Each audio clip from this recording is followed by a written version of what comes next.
Radio Improntadigitale alla ViewConference. I'm here with Glenn Entis, founder of Vanedge Capital, previous CEO of Dreamworks Interactive. You came here and you talk about a concept of gamification. Yes. What's that? Gamification is the application of game design principles to businesses that are not game companies. So it's taking game design, which is a very strong design discipline, but it's primarily used to create entertainment, to create games, and it's really looking at how those game design principles can be used to make a lot of other activities either more interesting, more fun, more intuitive, more engaging. Could you give us some examples of applications? Yes, I mean, for example, a very simple example is using one of the most simple is for example badges. You know, people win achievement for checking into their local coffee shop or local store. That's what Foursquare does. That's one of the simplest examples. It's not a terrible example of gamification because it uses a very simple game mechanic, which is I do something, I get an award, I'm allowed to brag to my friends, the awards start getting harder and harder to earn, and I can start moving my way up. So it's a very clear, very simple, and sometimes very effective use of gamification. But that's also the problem, because it is very clear and very simple, and because it's really tied to a very simple problem of just trying to get people to show up at a certain place or buy a simple thing. The problem is that people are starting to think that's all that gamification is, are loyalty programs or badges.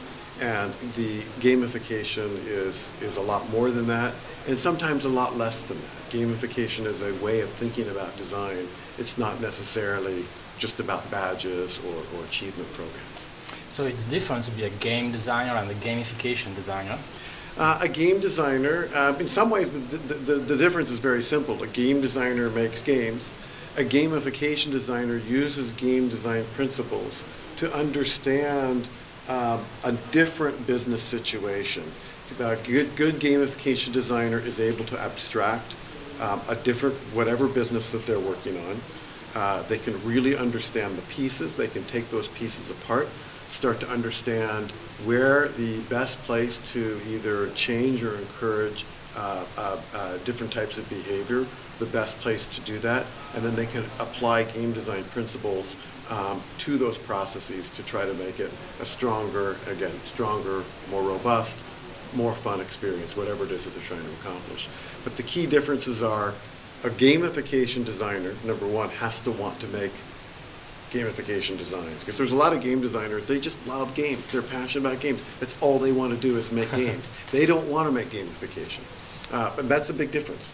Another difference is a gamification designer has got to be able to abstract those processes and really be able to think like a business analyst in a sense when they look at businesses, but then apply their game design principles to that. You think gamification principles are applied in a social media contest? Of course, all the time. I mean, very simply, there's some very simple things that people,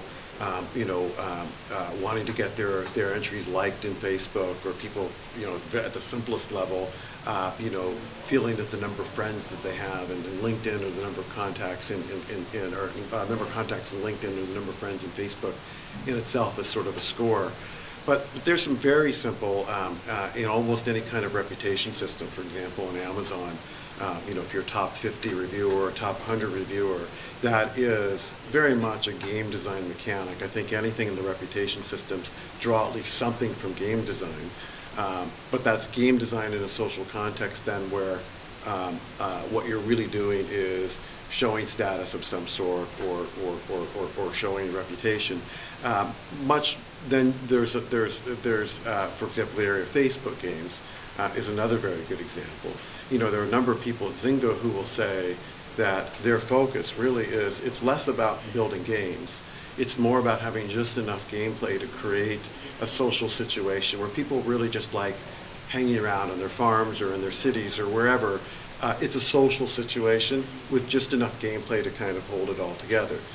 Is it a game? Yes. Is it really about just amplifying a social network? Yes, it's both. It's the intersection between social network and a game.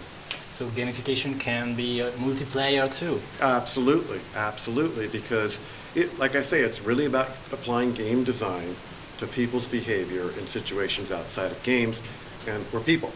We live in social situations, so how could it not be social? And what about gamification and teaching and learning process? I think there's a lot of opportunities for that. You know, in software, in the game industry, there's a long history of edutainment. And there was a great quote from years ago that anybody who's making edutainment doesn't understand either education or entertainment. And that was true of a lot of edutainment software, was really pretty bad. And partly it was bad because they were trying to sugarcoat, they were trying to, in a sense, add gameplay decoration on top of the learning process. But there is some really good work in the area of gamifying education. Sometimes it's not about necessarily making the education more fun in an overt way, but it's using game design mechanics to track people's progress. But there are some other examples. For example, the Game Design Lab at University of Washington is doing some excellent work with games that are, they're doing two interesting things. One is that they're being very, very careful to look at the deep problems that people are trying to understand. So for example, they've got a game called Refraction to teach kids fractions. And the refraction game, as you learn to do more and more complex strategies, they are exactly mapped to the concepts that kids need to understand to break down fractions. So there is nothing really trivial or secondary about that game. The goals that you pursue in the game are exactly the pieces of understanding you need to have a better understanding of fractions. But the other thing they do that's very good is they use the data that they're collecting in a pretty honest and empirical way to constantly refine the game design. And that's another thing that traditional edutainment didn't do. Traditional edutainment was typically a product that you would buy, and the software was done, it was locked. What the University of Washington Game Lab does is that every design they do, they collect data on every aspect of how the game's being played, and they're constantly redesigning and redefining the game based on the data they're getting.